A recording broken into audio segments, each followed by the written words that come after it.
has been approved. All right. Next item on the agenda is 7B for Resolution 210203, authorization of the Inkster Housing Commission to approve FIA Freedom of Information Act.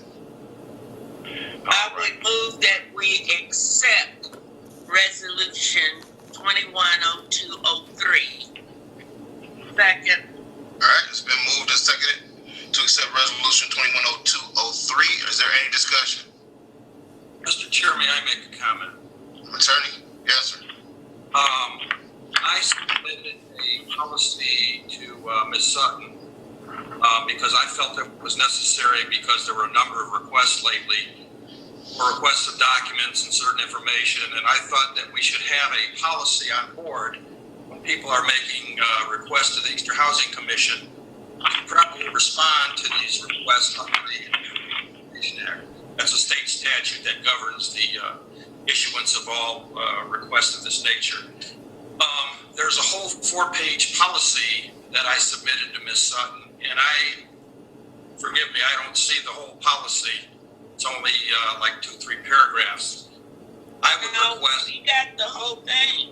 Oh, you didn't get the whole thing? Okay. So I don't get a copy of your packet, so I don't know. Oh, okay. I wasn't aware of what you received because I don't get your packet. I just saw the first 3 paragraphs of the resolution. So now that I know you got the whole thing, I would request that you enact a whole policy. And basically, it's a policy that says we have 5 business days to respond to a request in writing to an individual that asks for certain documents that we have. We don't have to create any documents that we don't have. The request can be submitted to various departments that may have these records. By law, we're entitled to ask for an additional 10 days if we need to respond. And there are certain charges that an individual would have to bear making this request. And we'll be charging 20 cents a page for any pages we have to produce. The Inkster Housing Commission can charge for the lowest hourly employee that is capable of reviewing the request. And so those are charges. And if the request is of an excessive amount, we can ask for a $50 payment to be escrowed that would be applied towards sending out the request. So thank you for approving the action. Obviously, making the motion, I appreciate it if you would adopt the policy. All right, we appreciate that. Thank you. And also with those fees incurred, Mr. Chair. Yes, ma'am. Because I know this is on the lips of some of our residents and or the resident council. There is on the document that was created a spot where those fees can be waived if necessary due to income needs or what have you. So it's not that we're trying to shut people out because that would be correct. That is correct. We can waive the first $20 of the fees. All right. Just wanted to know, let you guys know that. All right. Thank you. Any other discussion with regard to this resolution? Hearing none. Director, if we could get a roll call to pass, please. Commissioner Moore. Yes. Commissioner Stroman. Yes. Commissioner Wheeler. Yes. Vice Chair Brock. Yes. Chairman Miller. Yes, sir. Resolution 210203 have been properly moved and seconded. All right. Next item on the agenda is the resident council report. Resident council representative. I didn't get a report this month. I don't know did I miss out something? Did I miss something? I'm sorry. Good evening, Commissioners.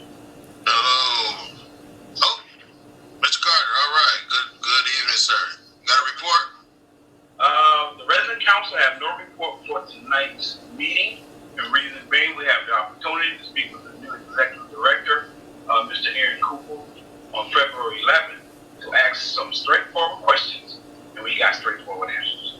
So, Mr. Cooper, we want to thank you again for taking the time out of your busy day to meet with the resident council. We're looking forward to working with you and your team as you implement services for our residents, improve the dilapidated conditions while revitalizing Inkster housing. Thank you. All right. All right. Thank you, sir.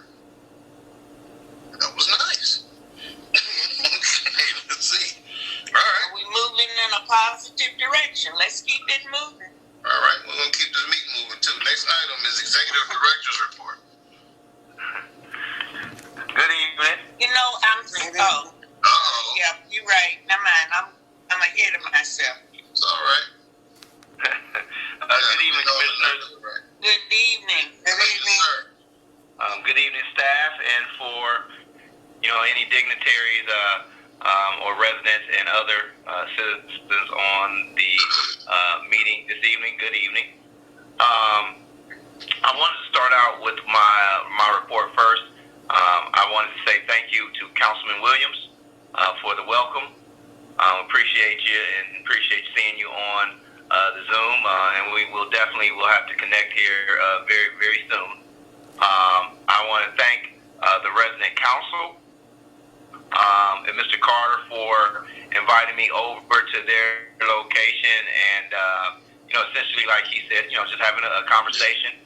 There were straightforward questions, and I hope I was able to give straightforward answers. So, I just wanted to thank the two at first again for welcoming me, and thank Miss write it down here, Miss Scott, for also welcoming me. So thank you very much, Miss Scott, and I look forward to talking to a lot of residents, in my time here, getting out and just speaking with everyone.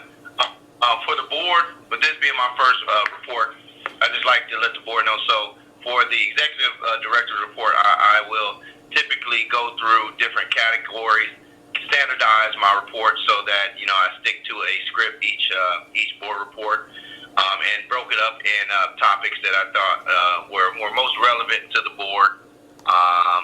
We have discussions all the time, but in a forum like this, I wanted to keep it consistent and as efficient as possible. So my first topic for the Executive Director report, and again, I'll keep it pretty much the same from meeting to meeting. The first one is personnel. So I just wanted to update the board that we will be getting our interviews for our resident service specialists here. If not this week, it'll be early next week. We did select a number of candidates. All were very, very qualified candidates, some with even master's degrees. So, we're really looking forward to that process. We are also interviewing for our clerk typist position, which generally sits up front right here at the main office. And so those are the couple personnel updates. Oh, and also the Deputy Executive Director position.